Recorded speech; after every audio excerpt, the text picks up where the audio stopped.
لە سەرەتادا ئێمە پێش ئەوەی باسی ئەو تاوانە بکەین کە لەسەر دۆڵی بالیسان و شێخوەسان کرا و ئەو منتقانەی کە لە خۆشناوەتین لە ڕاستیە یەکەم جار کە چەکی کیمیایی بەکارهێنرا لە لای ڕژێمی بەعسەوە چەکی کیمیایی بکە بەکارهێنرا لەو منتقانە بوو لە ساڵی 1970 لە دواییەوە پەرەیسەند بۆ ناوچەکانی تر و کیمیا بارانکردنی هەڵەبجە و ئەو ناوچانە بۆیە کە ئێمە زۆر گرنگی بین بە کەیسی کیمیا بارانکردنی ناوچی بالیسان بۆ ئەوەی کە ئێمە بزانین کە ئایا بۆچی ئەمە لە ڕووی نێودەوڵەتیەوە بە تاوانی جینۆساید نەناسراوە. ئێمە وەکو ئەزانین چونکە یەکەم جار بوو لە ساڵی 1970 ئەو ناوچەیە کیمیا بارانکرا هەستان وەکو هەوڵێک و بەناساندنی ئەم کەیسە لە ساڵی 2008 وەکو ڕۆژی ژینگەی کوردستان ناسێنرا چونکە ئەو ژینگەیە بە کیمیایی لە ناوچوو و هەراسان کرا و لە دوای ئەوە بدوای هەوڵومانبووەکان لە ساڵی 2020 لە پەرلەمانی کوردستانە ئەم تاوانە بە جینۆساید ناسرا. بەڵام ئایا لێرە ئەمە وەکوەوەی کافی بێت کافی نییە. کێشەی ئەوەی کە ئەم تاوانە بە نێودەوڵەتی نەناسانراوە کێشەکە لە قۆناغەکانی لێکۆڵینەوەیە کۆکردنەوەی بەڵگەکانە بۆ ئەوەی ئەم تاوانە بە نێودەوڵەتی بناسێنرێت و چۆن ئەم تاوانە بە نێودەوڵەتی بناسرێنێت بەڕاستی ئەبێ کاری یاسایی لەسەرا بکرێت.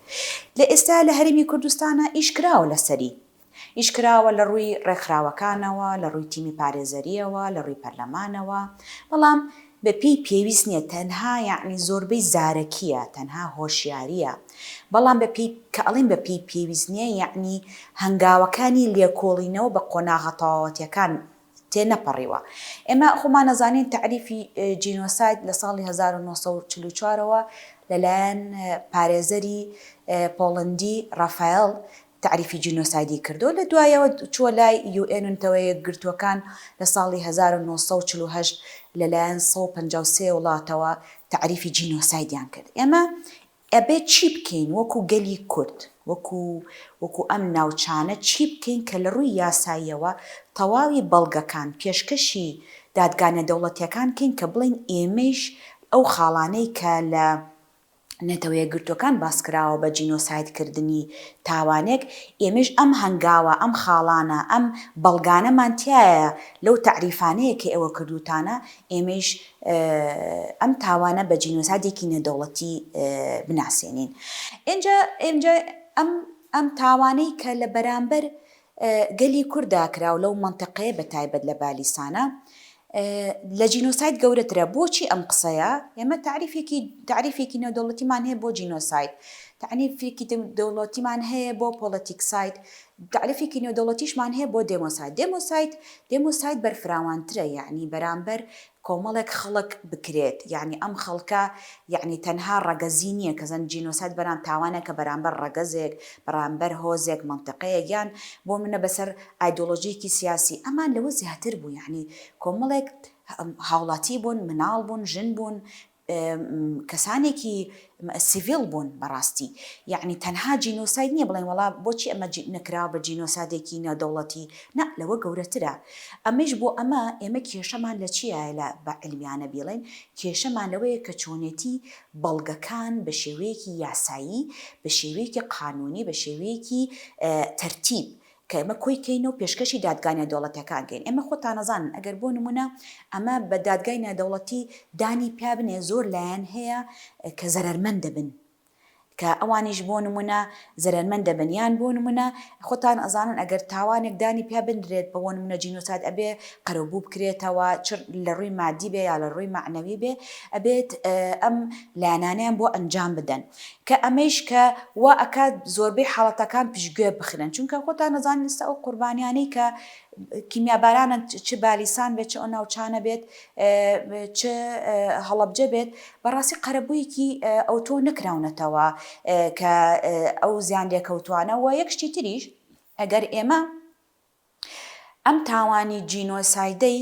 کە لە بەرامبەر گەلی کورد کراوە چ دۆڵی بالیسان بێت چ شێخوەسەنان بێت چ هەڵەبجە بێت ئەگەر بە تاوانێکی نێودەوڵەتی بە فەرمی دانی تا بنێن ئەو کاتە گەلی کورد دیسانە دووبارە ڕوبەڕووی نابێتەوە. خۆ ئێمە تەنها ئەوە نییە قەرەبوو پاداشتی ئەو کەسانە بکەینەوە کە ڕوبەڕووی ئەم تاوانە بووە، گرنگەوەیە کە دووبارە نەبێتەوە. کۆی بینن ئەم دوایە یەزیدیەکانیش دووبارە ڕوبەڕووی ئەو تاوانە بوونەوە.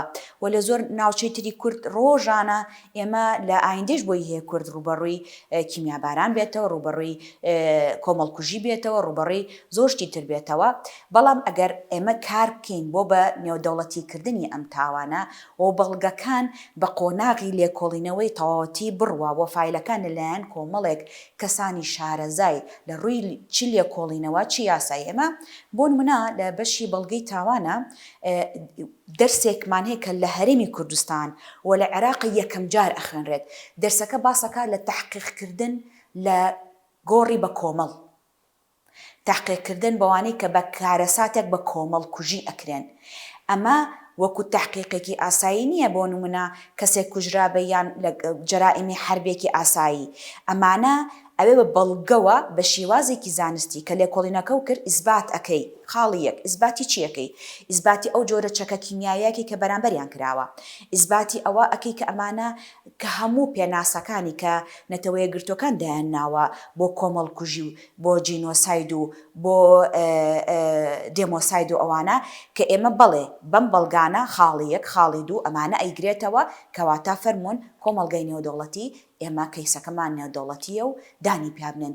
ئێمە کێشەکەمان ئەوەیە کە زۆربەی لە زارەکیەوە مامەڵەمان کردو بە قانونی مامەڵەمان نەکردو. مەسەڵەن بۆ منە ئێمە لە ساڵی 2020 لە پەرلەمانی کوردستانە دانیان پێناوە بەڵام مقاوماتەکان بە بەڵگەیەکی تەواوەتی نێودەوڵەتی دروست نەکراوە کە پێشکەشی بکەیت. بۆ منە ئاعترافەکەی کە لە 2008 ئەیکەی بە ڕۆژی ژینگە بۆچی کام بەڵگانە بە تەواوەتی ڕوونی بکەیتەوە کاتێمە دۆسیەکی تەواوەتی یاساییمانە بێ ئەتوانی پێشکەشی نەتەوەی گرتوەکانێکی. بە دڵنیایە 100% ئەوەی کە دانی پێنەنراوە نێودەوڵەتیەن ئێمە وەکو کورد هێشتا لەژێر حیمایەی نێودەوڵەتی نین. ئێمە ئەگەر هێشتا لەژێر حیمایی نێودەوڵەتی بین ئەو 153 وڵاتی کە دانیان ناوە بە تاوانی جینۆساید دەولیان ئاعترافی پێکراوە، ئەو کاتە ئەوان هیچ وڵاتێک ناتوانێت هاوبەش بێ لەو تاوانە وەسڵ ئەکەنە، چونکە ئەو کاتە ڕوبەڕووی هەر وڵاتێک هەر لایەنێکی دەرێکی یا ناوخۆیی ئەو تاوانە ئەنجام بە ڕوبەڕووی سزای نێودەوڵەتیە بێتەوە کە تۆ دانت پێنەراوە لە ڕووی نێودەوڵەتیەوە ئەم بەڵگانە پێشکەشی وڵاتانی دەرەوە نەکراوە و بە تایبەت نەتەوەیە گرتوەکان چۆن بتوانین ئێمە حیمایە خۆمانکە؟ یانی هێشتا ئەمە حەسانەیەکی یاساییمان نییە لەو بوارەوە. ئەو وڵاتانی کە دانیان پێناوە بە ئەو 153 وڵاتی کە لە ساڵی 1940 لە نەتەوەیە گرتوەکان دانیان بەوە ناوە کە تاوانی جینۆسایدکیە و ئەو وڵاتانە چۆن مامەڵی لەگەڵا بکرێت ئێستا حیمایی قانونیان هەیە توان سێرکە ناتوانن ڕوبەڕوویان بن. بەعەکسەوە قەرەبوو کراونەتەوە و حیمایەتێکی بەڵام ئێمەی کورد بەداخەوە ئەومان نییە بە دڵنیاییەوە. ئێمە بۆ ئەوەی کە بڵین ئەم تاوانە بەرامبەر ژینگە کراوە و ژینگە پیس بووە، ئێمە ئەزانین کۆمەڵێک ئەسباب هەیە بۆ پیسبوونی ژینگە. پیسبوونی هەوامان هەیە، پیسبوونی ئاومان هەیە، پیسبوونی خاکمان هەیە. ئەم هۆکارانە ئەبێ بزانین ئێمە لە تەصنیفاتی ژینگەمان هەیە. بۆ نمونە خۆڵ و خاشاکە، بۆ نمونە ئاگرە، بۆ نمونە مەوادە کیمیاویەکانە، پلاستیکە، ئەسبابی تری پیسبوونی ژینگەیی هەیە. یەکێک لە ئەسبابە هەرە گرنگەکانی پیسبوونی ئاو و پیسبوونی خاک مادەی کیمیاویە. ئێمە کە بۆیە بە ڕۆژی ژینگە ئەیناسێنین ئەو ناوچەیە کە بەرچەکی کیمیاوی کەوت تەئسیر ئەکات لەسەر ڕووەک، تەئسیر ئەکات لەسەر ئاو، تەئسیر ئەکاتە ژێر خانی زیراعی ئەو مەنتیقەیە. یعنی ئەو مەنتیقەیە ئەم مادەی کیمیایی هەرەوەنیە لە هەواکەیە تەوا بڵێیت تەوا تەئسیری نەماوە ئەمێنێتەوە لە ڕووی جیناتی ئەو خۆڵ و خاشاکە ئەگۆڕێت، ئەو مەوادە کیمیایی تەئسیرە بێت لە ڕووی زیراعیەوە کەواتە کە بۆ لۆنگ تێرم یعنی بە مەودایەکی درێژ بۆ درێژخایەن مدەیەکی درێژخایەن تەئسیرێ بەسەر تەندروستی مرۆڤەکان. یعنی هەر ئەو کەسانە نییە بۆ منە کە چەکە کیمیاوێکی بەرکەوتۆ بۆ منە ئەو 280 کەسەی کە وەفاتیان کرد لەو کیمیابارانە و ئەو 600 کەسەی کە بریندار بوون هەر ئەوەنە نییە. دوای ئەوانە دوای ئەو خاکە خۆ ئەو خاکە چۆڵ ناکرێت، ئەو خاکە خۆ بێلانە نابن ئەو خەڵکانە لەوێ ئەژین هەڵبەتە زیراعەتەکەن لەسەری کشت و کاڵەکەن و ئیسفادە لەو ئاو بەروبوومی ئەو خاکە ئەکەن و یەکێک لە تعریفە ئەساسیەکانی پیسبوونی ژینگە مادە کیمیاویەکانە کە تۆ ئەو چەکە مادە کیمیاویە لەسەر بایۆلۆژی ئەو خاکەما بە تەئکید لە ڕووی قانونیشەوە دانی پێنراوە کە تەئسیری پیسبوونی ژینگەی هەیە و بۆیە بە یاسایی لە پەرلەمانی کوردستان لە ساڵی 2008 کە بە ڕۆژی ژینگە ناسانن کە ئیثبات بووە هەم لە ڕووی زانستی و هەم لە ڕووی قانونیەوە کە تەئسیراتێکی گەورەی هەیە بۆ مەودایەکی درێژخایەن لە ڕووی ژینگەی. بۆ تا پەیامی من ئەوەیە گرنگی بن بە قۆناغەکانی لێکۆڵینەوە لە ئەو کۆمەڵکوژیەی و ئەو